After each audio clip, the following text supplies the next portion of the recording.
goes and starts making connections with their neighbors. Just say, hey, let's have some beer and let's actually know our neighbor's name, because they don't want you to know your neighbor's name. They want you to be alienated and think you're all alone. And then you start sharing problems and you'll realize, oh, he has problems paying his healthcare premiums, so do I. Maybe it's just not me, it's everyone.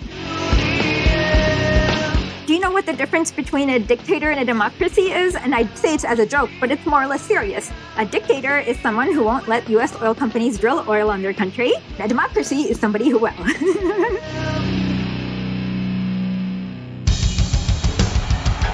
What I have said is that this campaign is not just about electing a president. It is about making a political revolution.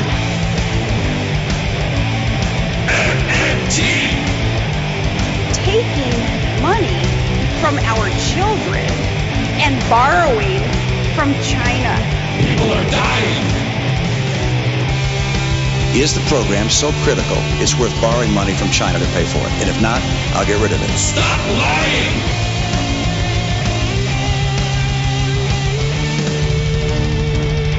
I want the truth!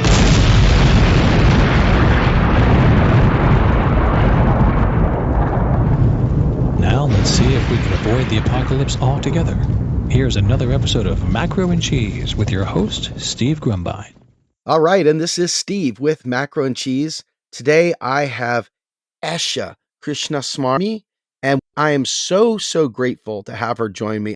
I was looking into someone that I could pick up on to have a great conversation with, to help me understand centrism.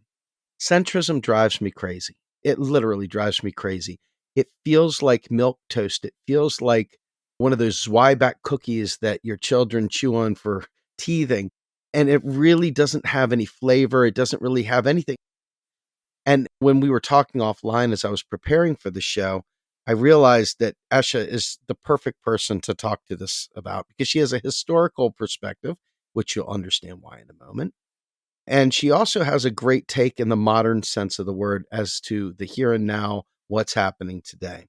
So Esha is the co-host of Historically podcast. You can check her out at historically.substack.com.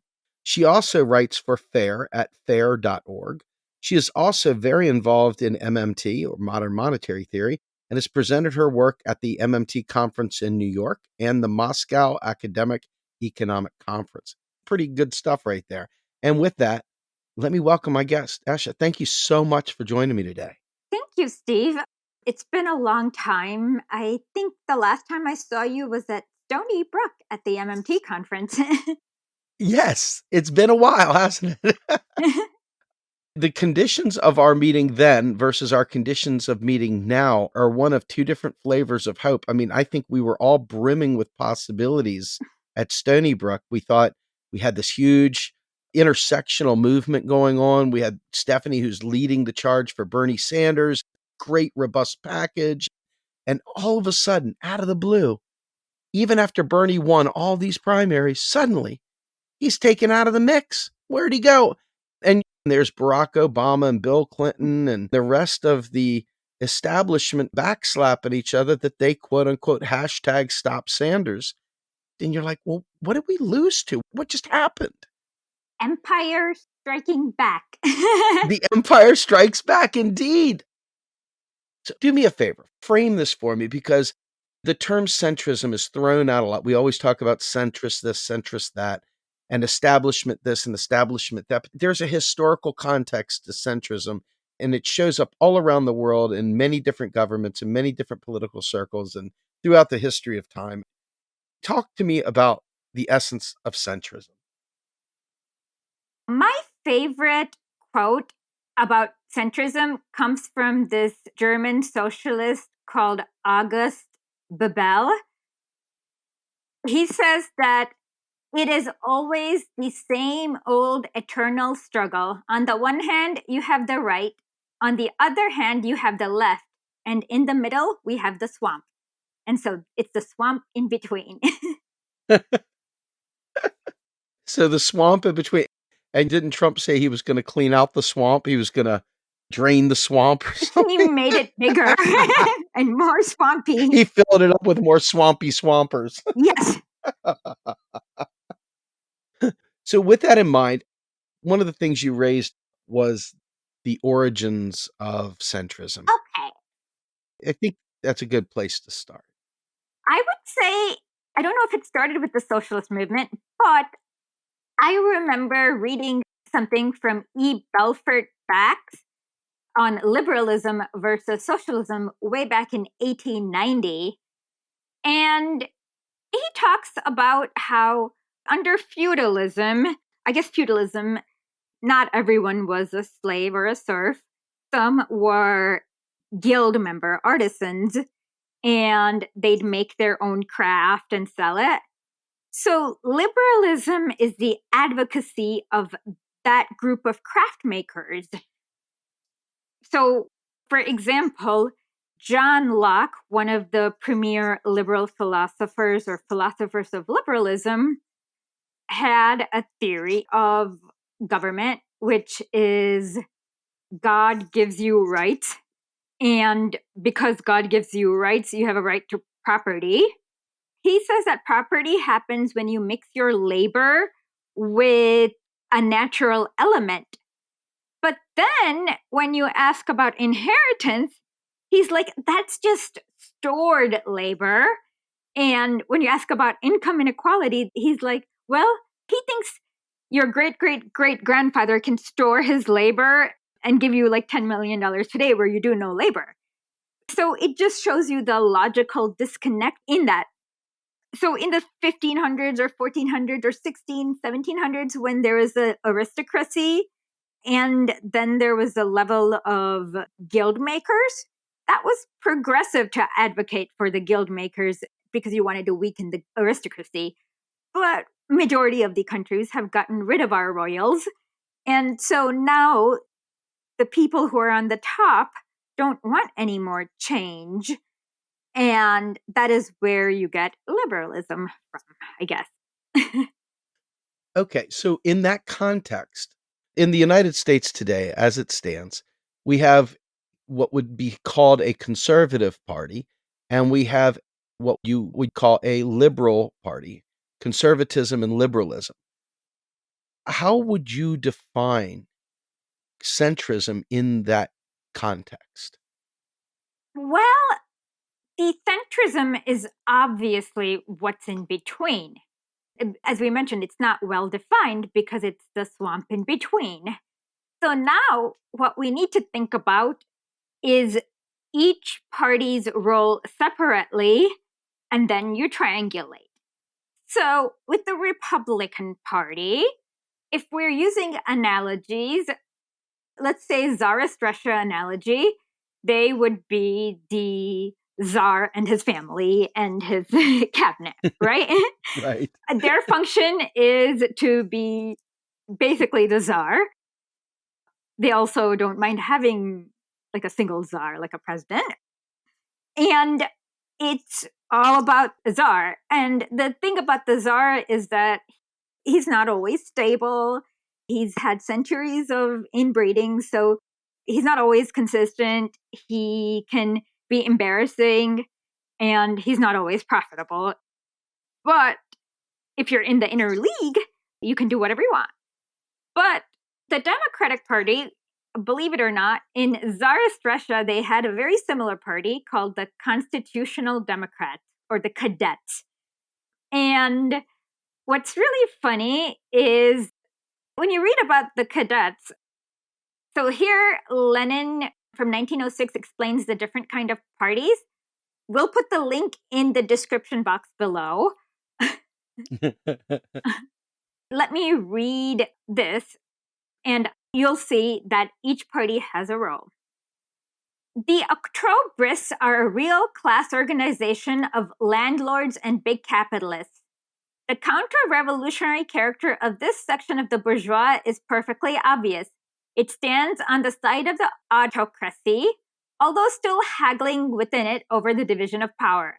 The Haydens, etc., sometimes even merge with the cadets in opposition to the old authorities, But this does not make even the most credulous people who are taken in by all sorts of opposition forget the real nature of the Octoberist Party. The cadet, constitutional Democrats, are the chief party of the second type. This party is not exclusively connected with any particular class in bourgeois society, but it is thoroughly bourgeois nonetheless. Its ideal is a well-ordered bourgeois society, purged of feudal survivals and protected from the encroachments of the proletariat by institutions such as the upper chamber, a standing army, a non-elected bureaucracy, draconian press laws. The cadets are a semi-landlord party. They want to ransom themselves from the revolution. They long for a deal with the old authorities. They are afraid of independent revolutionary activity by the people. The more this party develops its public political activities, the more marked it becomes in its inconsistency and instability. That's why the voices of short-sighted people who are dazzled by momentary successes in favor of supporting the cadets will never find wide support among the working class. Interesting. Doesn't that sound exactly like the Democrats to you? Absolutely. And I guess that brings me to the question. It seems like, and I'm going to be crass in the way that I say this, it seems like the Democrats pretend as though they are a left political party while simultaneously blocking any movement to the left. Exactly. Their entire function is to convince you that there's nothing more than the Democratic Party and we are the way. But it's like tomorrow never comes. They'll say, I'll do it tomorrow. They just want you, the peasant, to be happy with whatever crumbs they throw at you. And once in a while, may throw a crumb or two. And so you'll see this. Yesterday, I did myself the horror of looking through the Obama presidency to see when the judgeships were open. And in his first year, when they had a filibuster-proof majority in the Senate and a majority in the House, they had not even filled 5 of the 106 seats when they could have just packed the whole court till sundown. Because they are not fighters. As Lenin said, they long for a deal with the old authorities. Yes. They just like having the deal with the czars and the business people. They are afraid of you, the people. And so they're kind of stuck. So between being afraid of actual people power and I guess they feel stuck and powerless, maybe, I don't know. And their entire grift is to convince you that if they had the power, they'd totally do it, but they actually don't have the power, which is always a lie. Yeah, every time we hear about, I don't know how to explain it, every time we see the pitched battles and the staged protests, the catered sit-ins, you get this fake impression that they're actually fighting for you. And yet, simultaneously, they seem to always come up on the losing end. I don't know how it's possible to be that inept, to always lose, to always never be able to push the ball over the finish line. Is it all a function of triangulation? Is it all a function of a false war? What exactly is that? I would say that if we're doing sports analogy, you have to kind of look at their team uniform really carefully to see which team they're playing for.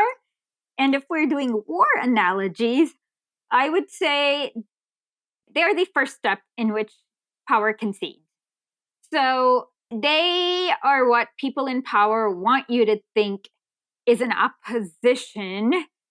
And the way they're selected is such that they will always capitulate because what they're really afraid of is the people, the revolution, those dirty peasants who are not educated and whatever. And so, yes, if we're doing sports analogies, let's do soccer because most people understand soccer. The Republicans are there to win the World Cup. The Democrats are there to qualify for the World Cup. Winning would not be that bad, but they're not going to be sending their best team. So the first thing is that they spend a lot of time with their donors who are rich. And so they have to please their donors by being not too left, but woke enough that it won't embarrass them. So that means that they're spending all this time like, oh, yeah, I love private insurance. I love war. Yes, I'd never be for peace. So that's what they're saying in front of the donors. But things have gotten so bad that they've actually lost touch of what the voters believe. So they are always under the assumption that everyone's like their donors, who is far reactionary, that they're stalling. And that's why they, I don't know, impute all these weird things to the white working class when you're like, actually, most white working class did not vote for Trump. Trump voters are far richer than the working class. And then they're like, So, yeah, whenever you show them the statistics, like, it's like, yeah, look at the income. And then they're like, they're not white people. I'm like, no.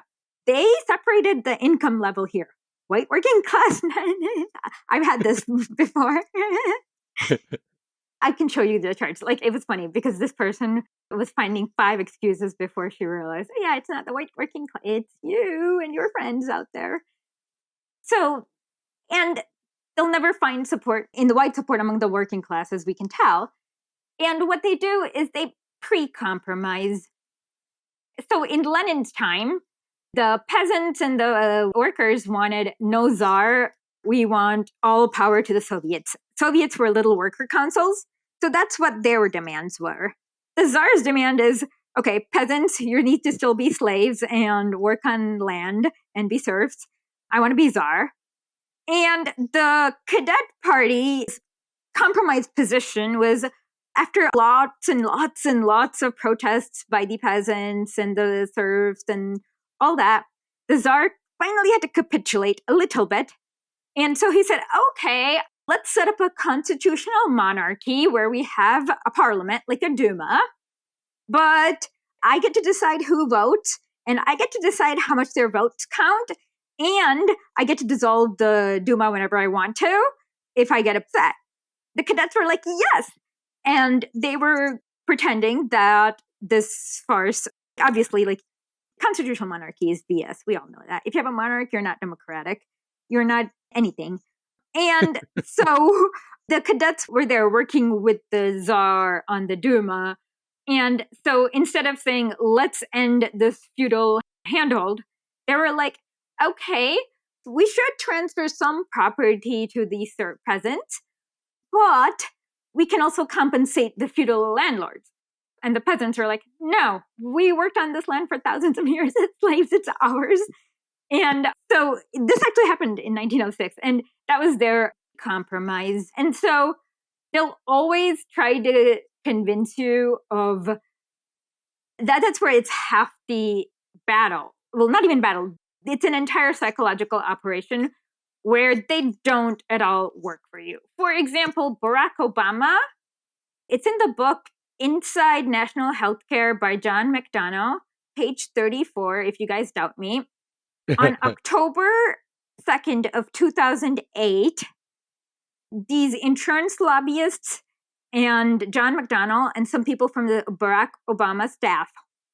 Remember, what month is election again, Steve?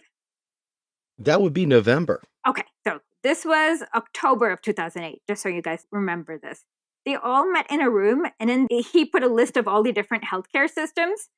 And then they asked, who wants single payer? Obviously, no one in this group will, because this group is full of insurance lobbyists, pharma people. And then they're like, okay, in that case, we'll do something like Romney Care. And then they all were like clapping, and that was it.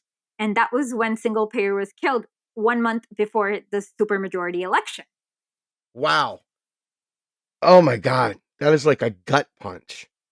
Yeah.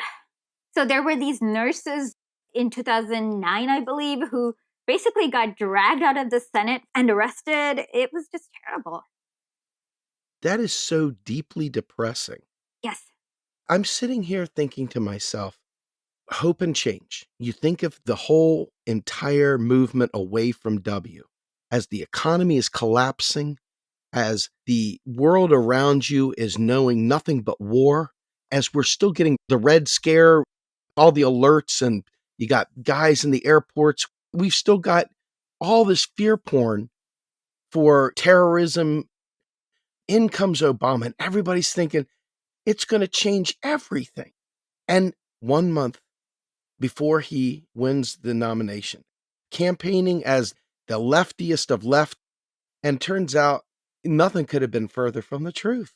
This is horrible. Yeah, he admitted that in a different time, he probably would have been a Reagan Republican. Wow. Well, to be fair, there were a lot of Reagan Democrats during the Reagan era.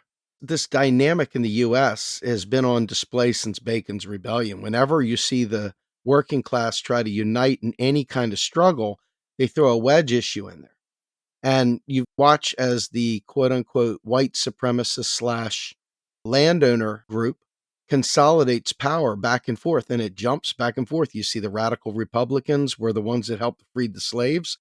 Ain't the radical Republicans today trying to free anybody. And the flip side is the Democrats are still playing that role. They don't have the Dixiecrats in there right now. But as you see from the Democratic convention, they've begun bringing the Dixiecrats back over. Enter John Kasich. Every one of these people has started slipping back over. You've got a lot of the war ensemble voting for Biden.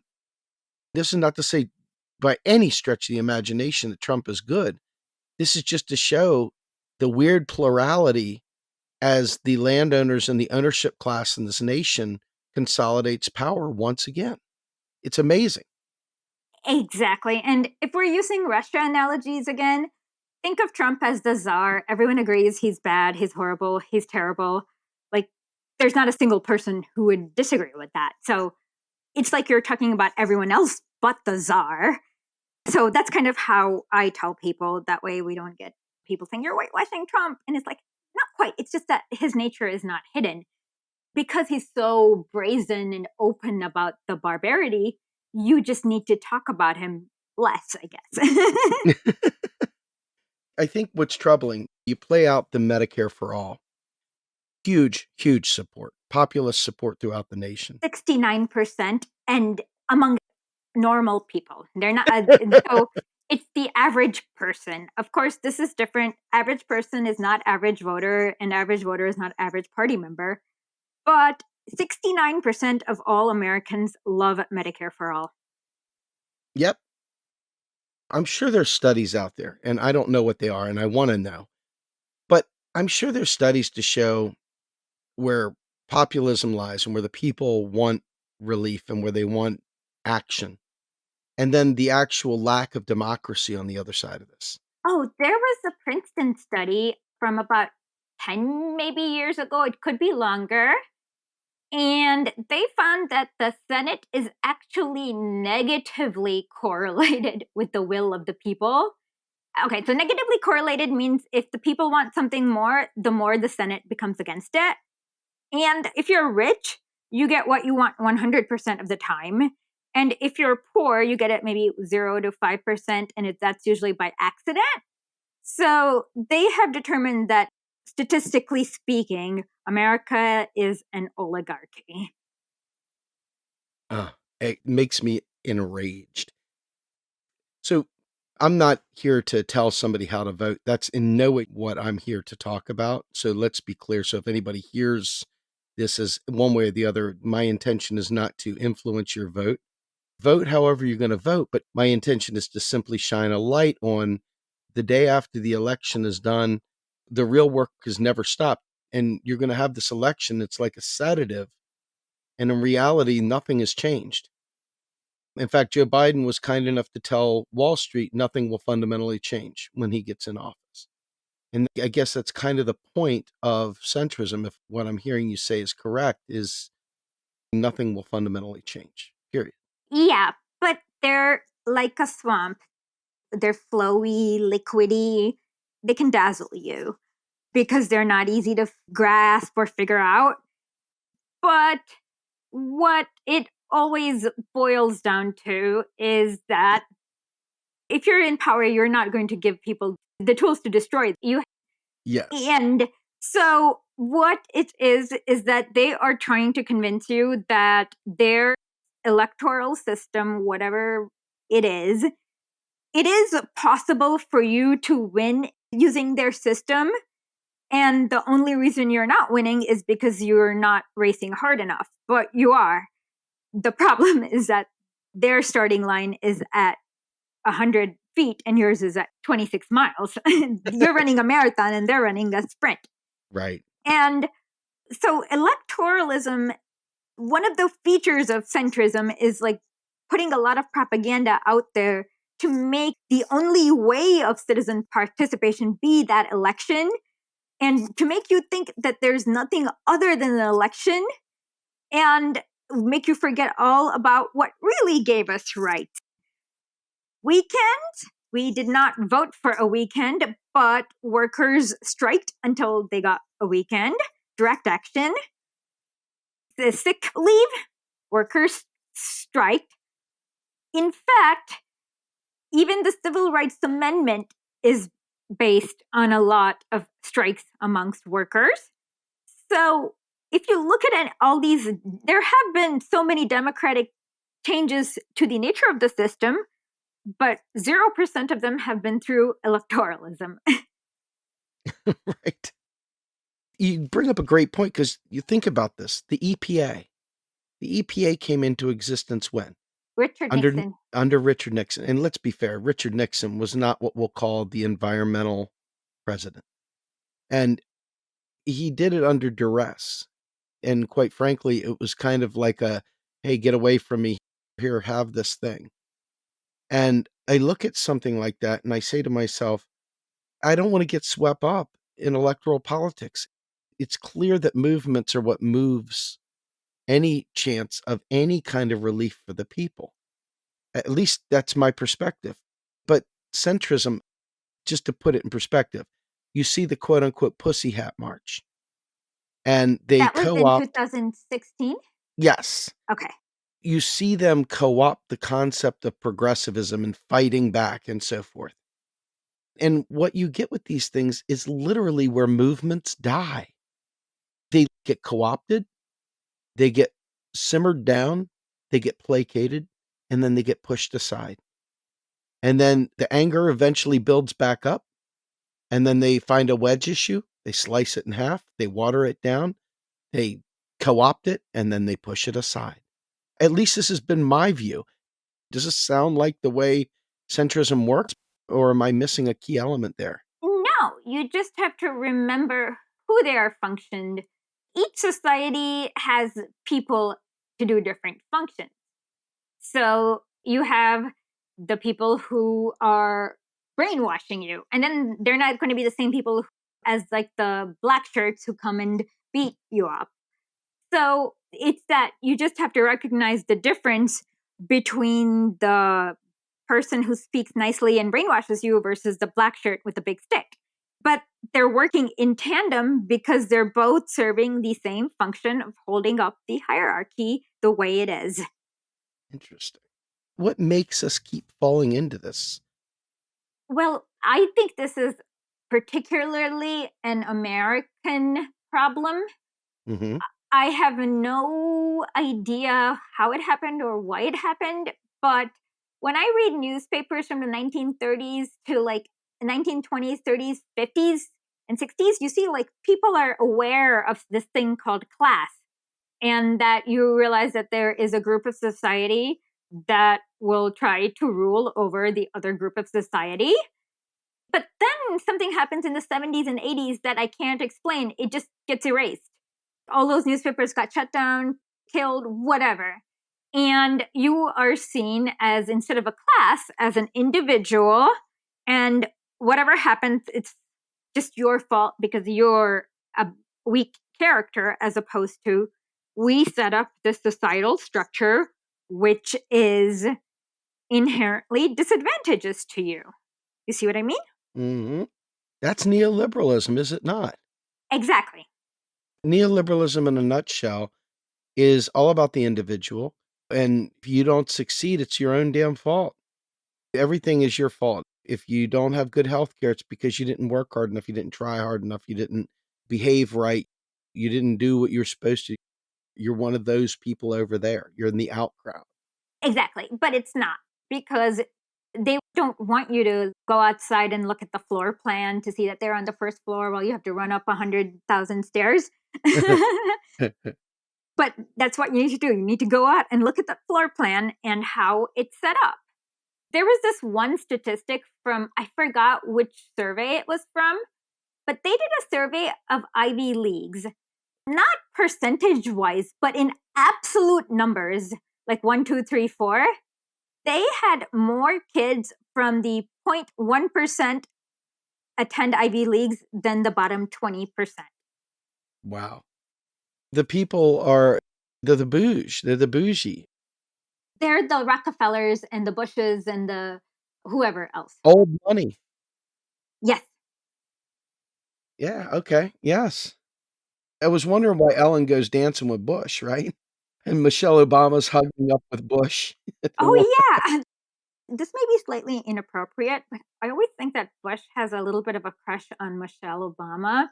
Because if you look at him, he lights up and he gets like really giddy. Like at his father's funeral when he started like swinging her hands and dancing with her. It was awkward, but I just think that. It wouldn't shock me.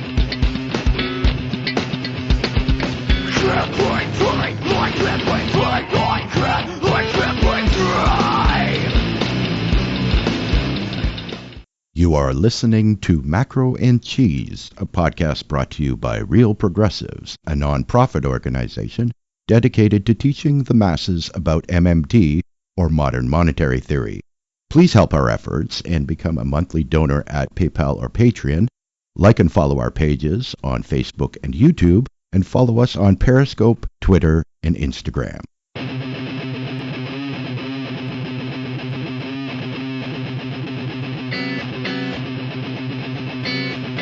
My tolerance, trying my patience, and never want to see me. It's another way. I'm tired of the lies you tell me. Lies you tell me. It's also my tolerance, trying my patience, and never want to see me. It's another way. I'm tired of the lies you tell me. Lies you tell me. But there's definitely a club, and Yes. that club exceeds any right or left politicians. They're at the club, and they are the moneyed class, and they are the rulers of the world, and they don't want to see us change that positional authority. They don't want us to have an equal stake in the game. There's completely two separate economies, two separate worlds, and there's probably more than that, to be fair. But they are definitely in an elite world that doesn't get impacted or affected by the laws or programs of the land. That is for the little people. And they live above and beyond anything the government provides. It's quite amazing, actually. And especially as someone that understands MMT and understands where money comes from, you understand that we, the people, that's our money, that's public money. Exactly. And they have co-opted that, and they have taken that from us. They have gotten a giant vacuum cleaner out Mm-hmm. and siphoned GDP right into their back pocket. Giant sucking sound. Yes, we beg for porridge while they sit there and eat caviar and filet mignon, and we are hoping something drops down from the table so we can fill our bellies. That's quite scary. Yeah. But I think in America, there's another layer where the propaganda is laid on so thick. To me, oftentimes it feels like an old movie, The Matrix, talking to Yes. somebody who's in the Matrix when you've been disconnected from the Matrix. But that propaganda, it's easy to understand and study. For example, if you are Jeff Bezos, who do you think is more evil? Bernie Sanders or Trump? Definitely Bernie Sanders. Exactly. So Washington Post is going to be writing a lot of defamatory things they had this time where they had 16 hit pieces on Bernie in 16 hours. Unreal. Yeah, Yeah. terrible. So you have to understand that these media companies are owned by 5 club members, and they're not going to be seeing the world the same way you are. So you can't rely on them for the truth. You can rely on them for a lot of information, but not the truth. You can rely on figuring out what is worrying Jeff Bezos. You can rely on them to figure out what the next disaster may be because they probably caused it. But you can't use them to figure out the truth because that is not their function. Their function is to give you the world view of the elites and hope that you think there is no other worldview. The Tina approach, there is no alternative. Yeah.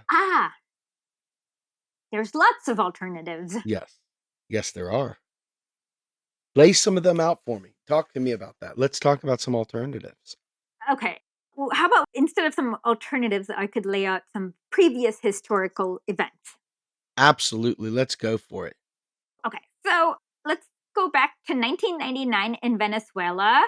Venezuela used to be owned by this 1 or 2 families who were always pro-US and were like, hey, US oil companies, come and suck our gas and just make us rich and happy and we'll be good. But then the people were starving.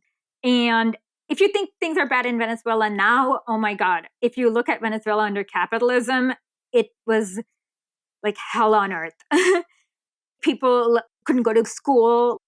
Half the children had to work, like drop out of like 6th or 7th grade.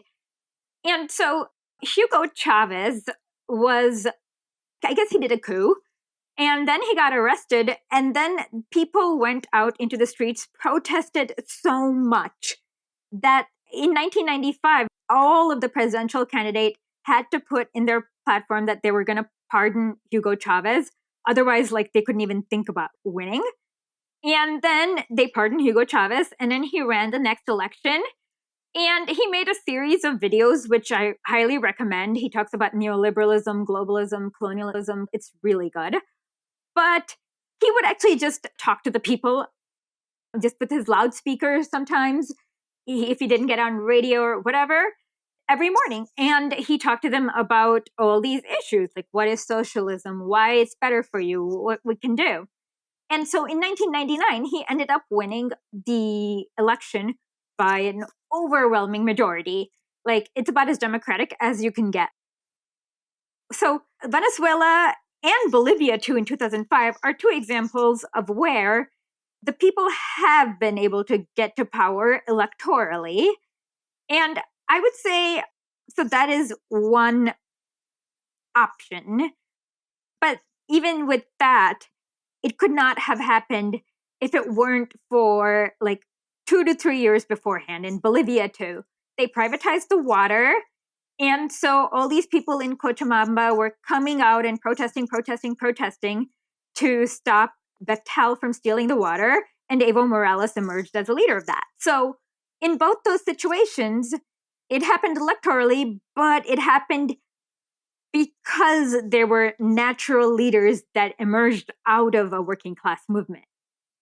So let me ask you a question. Given that historical position with Venezuela today, and you see the coup, and you see that the US, including Biden and Trump, both are supporting the puppet that they've tried to put into Venezuela. Is this more of the same? Is this just more of the same? Yeah, basically. Well, not entirely. Okay, I don't want to. Okay, disclaimer, this has nothing to do with who you should vote for.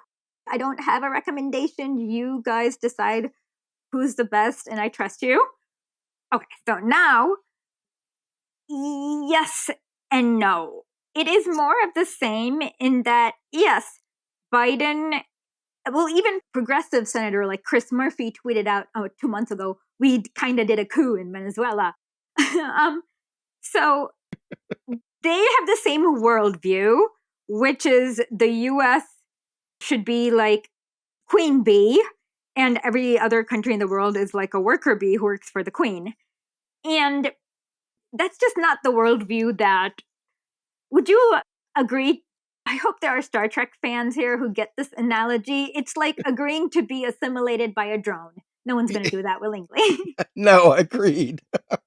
Great reference. Borg. Yeah. And so it's always going to be a conflict because people fight back. So, yes, Biden would. Okay, under the Obama administration, they tried at least 3 coups in Venezuela, all of which failed. I think the difference is that Trump does it in a way that you're hearing about it, maybe. I'm trying to figure out what happened, why we know about this one, besides all the comedy. So in the foreign policy realm, it does not make an ounce of difference. Like, you might as well just get over that part, like, I guess. But in some domestic realms, it may make a difference. But since both of them have that fundamental America first, America's the greatest outlook, to them, okay, do you know what the difference between a dictator and a democracy is? And I say it's as a joke, but it's more or less serious. A dictator is someone who won't let US oil companies drill oil on their country. A democracy is somebody who will. That's actually great. That's like the knee slapper. But that's exactly what they consider. That's their definition. That's their definition, exactly. Yes. Okay. So then when they say Maduro is a dictator, you need to go look at the previous elections, and you'll see that the Carter Center praised it. It's run better than our elections, and he won overwhelmingly. And if you're wondering why he won overwhelmingly, look at the alternative, Juan Guaido, and then you'll understand why he won overwhelmingly. And in America, they do it 2 ways. If they don't like a country and the leader is winning overwhelmingly, it's because people are too afraid to vote and everyone's voting yes because they're too afraid. But if they don't like the leader and he's barely winning, it's because he's cheating. And then it becomes opposite when they like that leader, regardless of what he does. So what you should do is, the first statistics that I look at whenever they say, oh, this guy's a dictator, is I Google life expectancy in this country and childhood literacy. Because one, for me, I love kids. So I care that kids are going to school and not working in sweatshops. So I'm going to be looking at childhood literacy, because if kids are going to school, then childhood literacy is going up. And if kids are working in sweatshops, childhood literacy is going down. And when you see it, like with Venezuela, it shot up a lot within 2 years. So you know that Hugo Chavez was doing something that caused a lot of parents to make their kids go to school and learn how to read. But it also means that in Venezuela, if you're going to start a new company, it's not easy because you're going to be policed. It's hard work. It's a lot of bureaucracy. So if you're Jeff Bezos, Hugo Chavez is an annoying dictator who won't let you do what you want.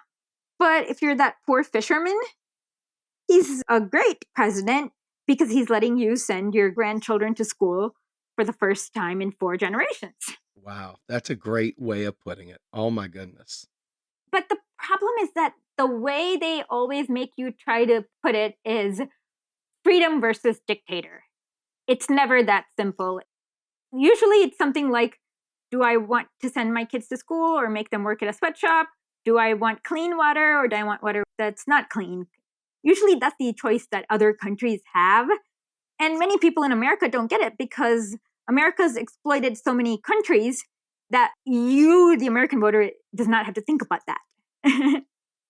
It's funny because I guess we should touch on the whole Russia gate, the Russia propaganda that the media put forward when Hillary Clinton didn't win, before she even got beat, so to speak, the whole Russian narrative. Oh, I think they Lord. spent $40,000 on Facebook memes, and suddenly it totally turned the United States on its head.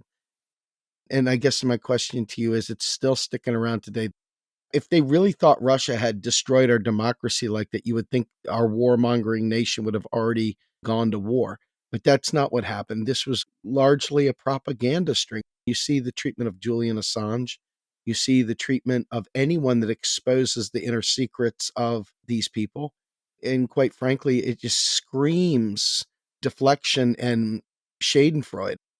There's nothing about it that even feels remotely real. Yet you had tons and tons of people calling regular people Macedonian trolls and Russian bots and Putin puppets, all in the name of covering up for a really poor candidate with a really poor platform and a really poor campaign, that she just felt entitled to the presidency. And when it didn't happen, the world melted down around them.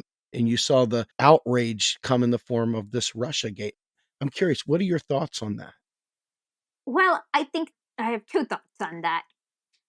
The first thought is that before Russiagate, the main villain were quote unquote terrorists.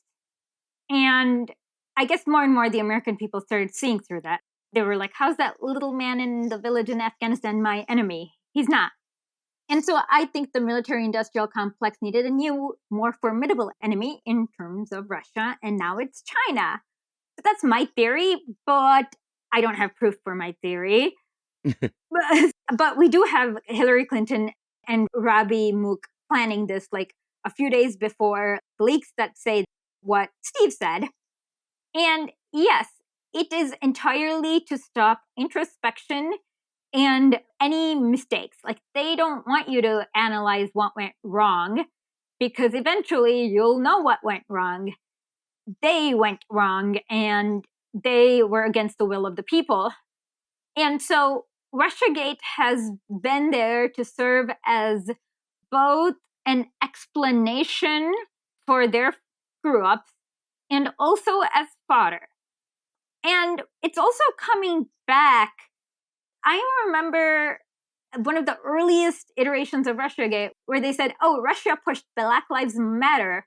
And it's like, okay, it's good that Russia's pushing. So their entire implication is if Russia does something, it's bad. And it's like, so far, according to the news, some people in Russia support Black Lives Matter, which just seems reasonable. And a lot of them oppose fracking. And they were trying to frame it as some sort of bad thing. And also, they do another thing where it's the biggest country in the world. It's like 11 time zones. So it's not like Putin can control every inch of everything that happens, but they always blame Putin on everything in that country. So you don't see the nuances or even like anything resembling something reasonable regards to Russia. And I'm getting scared that they're also adding China to the mix these days, and that's frightening. Yeah, I mean, you go back, think about the Panama Papers. It exposed this huge network of oligarchs around the world and money movers and rich people in general. And basically all the havens they created and all the really bad actors. And now you've got, once again, there's always something to obfuscate from what's clearly right in front of your face, to warp the mirror so you see something like it's a fun house. And I wonder, with the dangerous games that we're playing, remember when Hillary Clinton was clapping and laughing about the death of Muammar Gaddafi? Oh, God, that was horrific. Scary. And I can hear her in my head cackling. We came, we saw, he died. The most frightening moments, like, I still get chills when I do that because it was so frightening. But that was just passed over. Oh, you're a misogynist because you don't like a strong woman. What are we talking about here? We're talking about the left hates war. The left doesn't want to be an imperialist nation. We want to be a good neighbor in the world community. And we don't want to bring slavery back to Africa, which is what the case is, that they're trading slaves in Libya. Let me ask you, given the fact that we have no media that would be considered mainstream today, that actually reaches into the chairs of every household in America, that every person sits down after their long day, their hour-long drive back and forth to the office, and they plop in a chair, and they turn on the boob tube, the propaganda machine, and this stuff is pumped into them. It feels like it doesn't matter how many movements we stir up. There's nothing as persistent, as well-funded, and well-connected as the media propaganda wing in this nation. It feels like no matter what we do, there's always going to be a new Russiagate. There's always going to be a new Iraq. There's always going to be another atomic bomb in Iran. There's always going to be something there And it harkens back to 1984. We're at war with East Asia. No, we're at war with Eurasia. How many fingers am I holding up, Winston? No, it's the number the party tells you is how many fingers I'm holding. How do we get to truth? And I know truth can be somewhat subjective and dependent on the eyes of the person reviewing it, but really, how do we get to that? With each other is what I'd say. You can't trust the boob tube, but you'll probably trust your neighbor.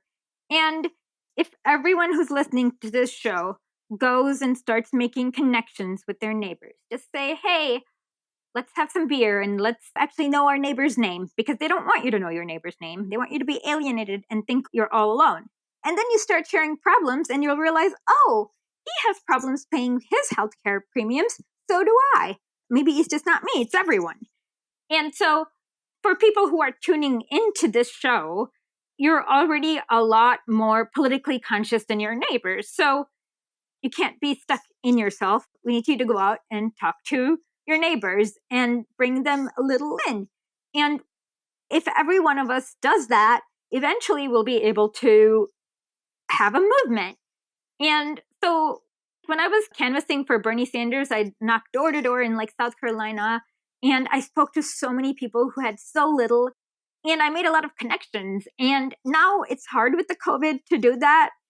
But once, I guess now we have to figure out a way to do it digitally. And also we have to figure out how to, once it's back, we need to just keep on doing that kind of like one-on-one outreach, because that's what we have, each other. It's great that you say that. One of the things that we always hear from people is the left has to organize. We're always being told to organize. And then we're being told that we've been out organized by the right. And I look around and I'm like, how did they out organize us? How did they out organize us? They get money from the Koch brothers in terms of billions of dollars that we don't. Yeah, you got that element. But then you said it also that they start 100 feet from the finish line and we're doing a full marathon. And the system is rigged in so many ways. And it's just unfathomable that so many millions of people organized for Bernie Sanders, put everything they had, money, time, heart, soul, and were still denied without so much as a legitimate primary election.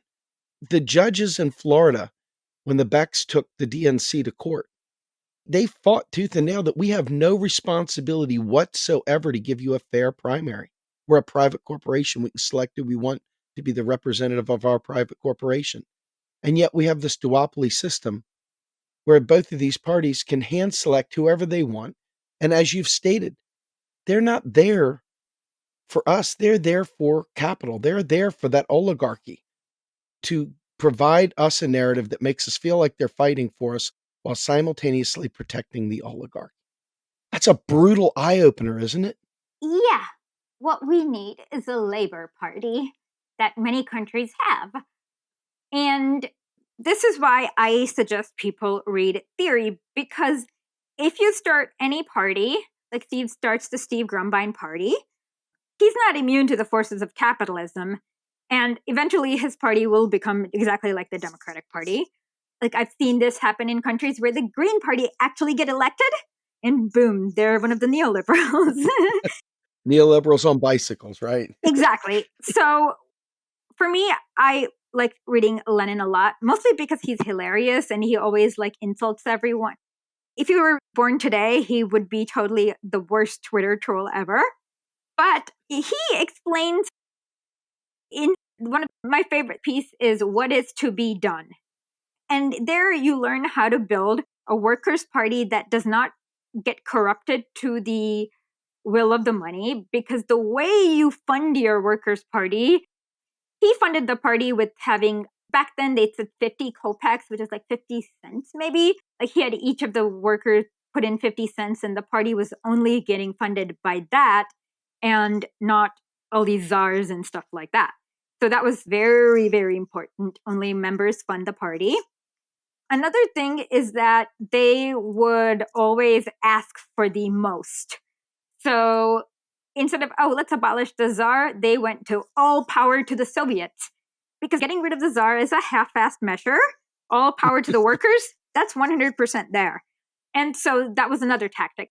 So that's why if you read leftist theory, the main thing is that with leftism, you're solving a puzzle on how to get political power. And this puzzle has never been solved for the US. It has been solved in other countries maybe 4 or 5 times in history. Of all the history of mankind, maybe 4 or 5 times. Wow. A handful. It's a hard problem. Yes. David usually does not beat Goliath.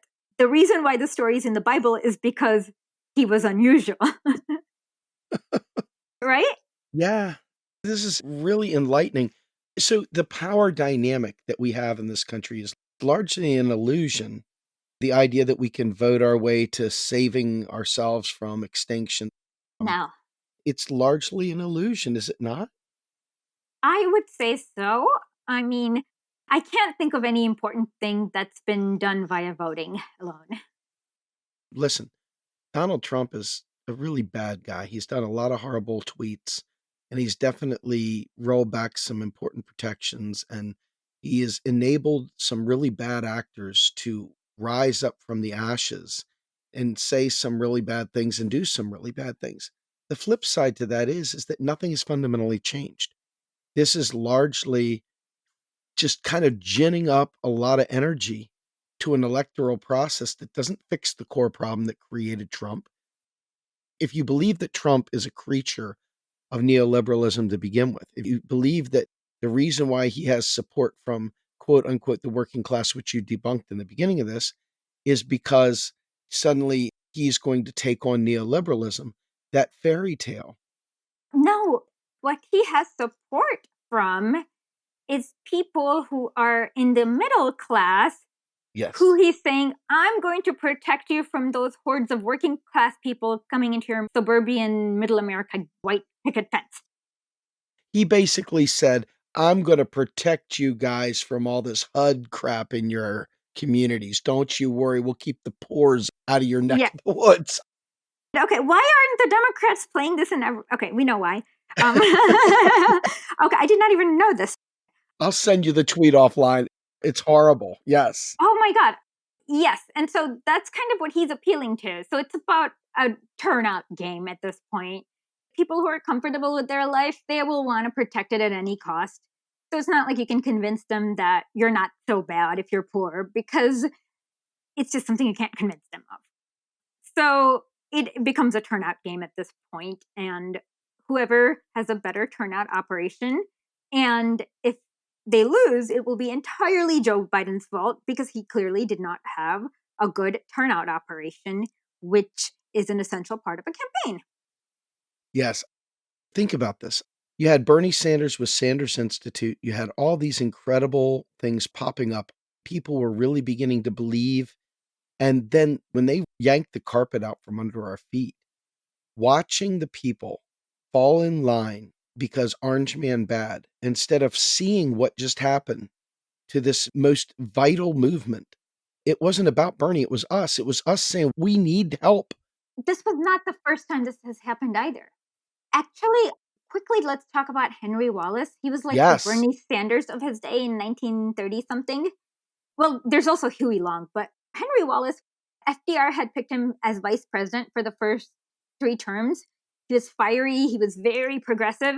And one thing I do know is he would never have nuked Japan. But the Democratic Convention did something that year, 1944, I think, and they forced FDR to pick Truman. He died. And we got Truman, who did horrible things like nuking Japan. And that was the first time they yanked the rug from underneath the people. Eugene Debs. Oh, Eugene Debs for sure. Yes. Jesse Jackson in 88. Yes. He was like very left in 88. He's mellowed over the years, but he was like Bernie. Bernie even endorsed him. Yes. Yes, he did. This is what they did. They told the Democrats that most voters are too racist.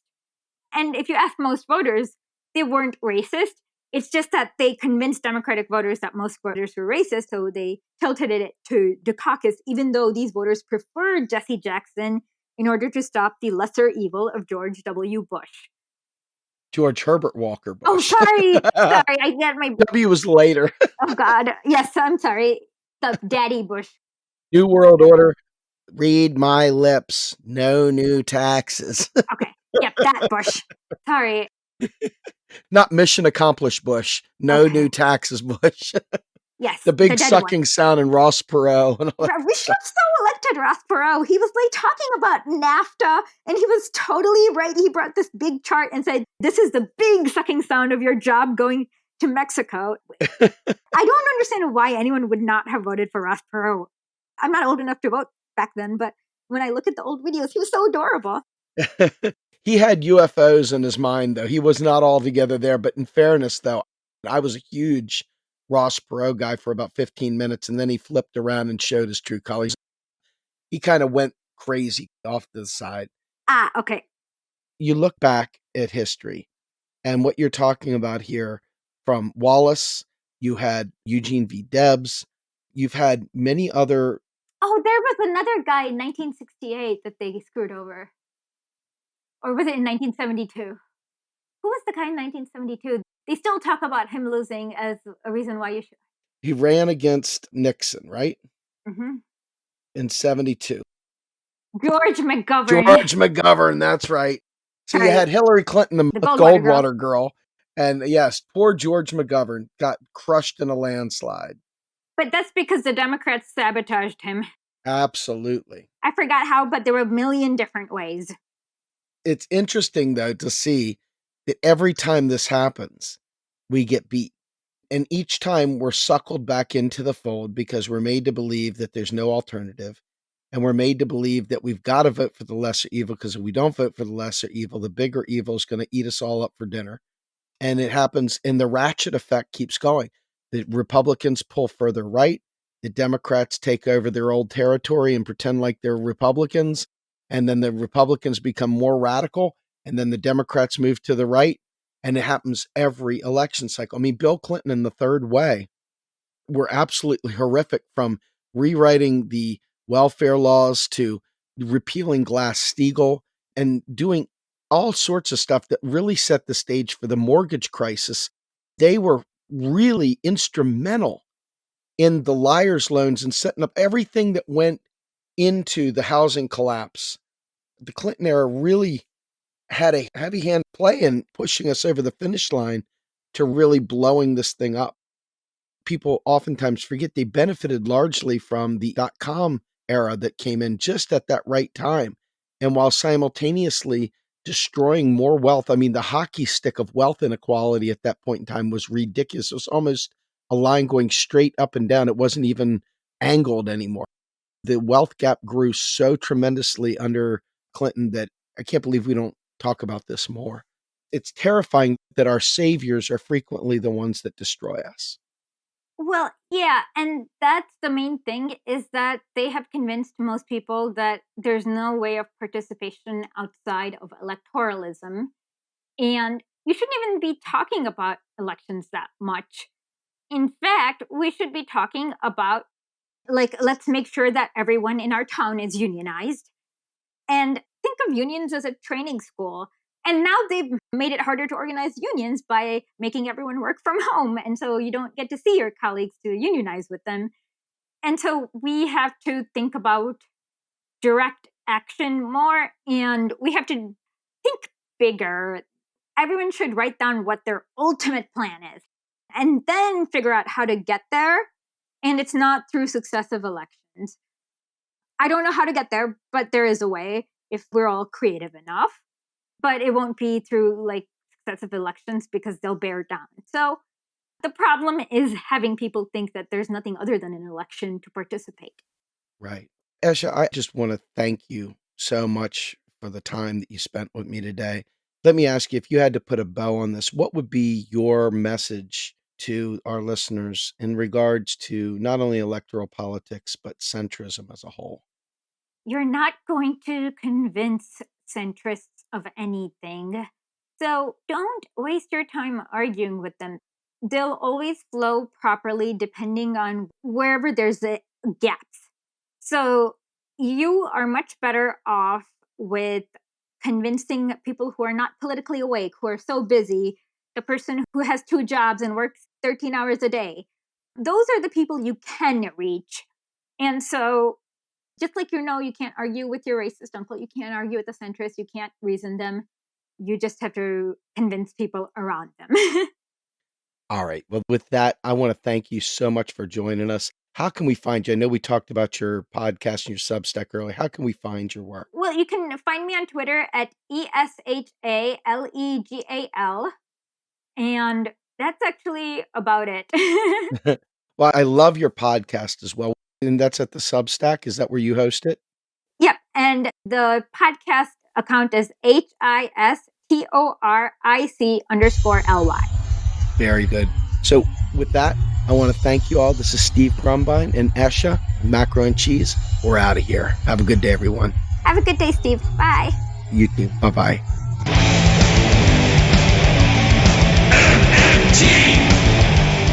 Macro and Cheese is produced by Andy Kennedy. Descriptive writing by Virginia Cox and promotional artwork by Mindy Donham. Macro and Cheese is publicly funded by our Real Progressive Patreon account. If you would like to donate to Macro and Cheese, please visit patreon.com/realprogressives. I want the truth.